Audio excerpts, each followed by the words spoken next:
I was gonna say, so for every city, did you have someone that would gather the quote souls for you? At first, me, Undertaker, and the Harris twins, who were bikers at the time, we would go the night before and recruit the host. Cool, man. What are some of your earliest thoughts and memories of Vince McMahon and the then WWF and just wrestling as a whole moving forward? I mean,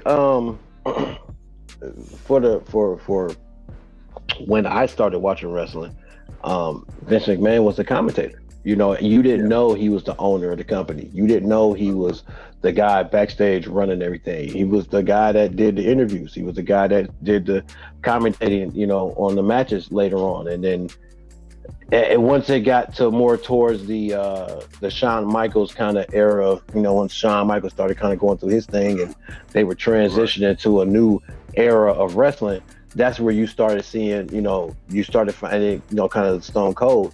You started seeing Vince be more heavily doing Monday Night Raw commentating, and then you saw the character develop. Yeah. But prior to that, he was just, he was just the voice of WWE. He was a guy that, you didn't know he was that dude, even though, for me, I didn't know. But right. I have to think of the presentation of what I was seeing. I was seeing Vince as a guy that was doing the commentary, doing interviews and just kind of, playing up the interview guy, man, playing that would get down on the bad guy when he would talk bad about somebody or something, or do something despicable. That was with Vince. So for me, that was the early part of years of wrestling. Once he started getting more involved, that attitude era of Vince, I know you were probably a little younger not to really remember it, but it was really something, man, because there was a moment where it was just Vince wrestling was on fire, man. It was on fire for a lot of good reasons and bad reasons, and I like to think that the demise that could have came of WWE would it have happened if he had kept Scott Hall and Kevin Nash? Yeah. Like, would that conversion for WCW been there for them? Would WWE have succeeded?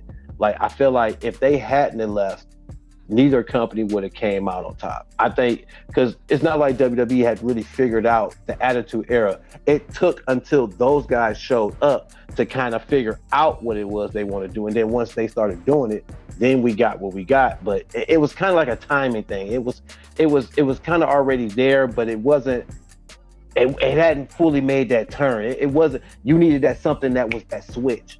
And the outsider showing up was that switch.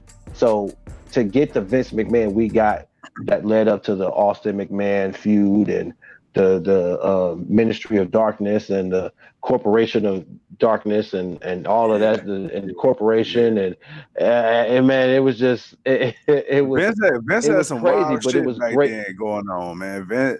Vince was part of a lot of wild things, especially when you go back to like the ministry, the corporate ministry, and the whole Vince McMahon being behind the kidnapping of his own daughter. Of his own daughter, man. Like, yo, man, like, bro, like, okay, like this is where you kind of get into the stuff that's like, then it was like, wow, but now it's like, oh shit, I can't believe you did some of this shit. But damn, that shit was entertaining. And this shit was entertaining. Then I couldn't look away from it.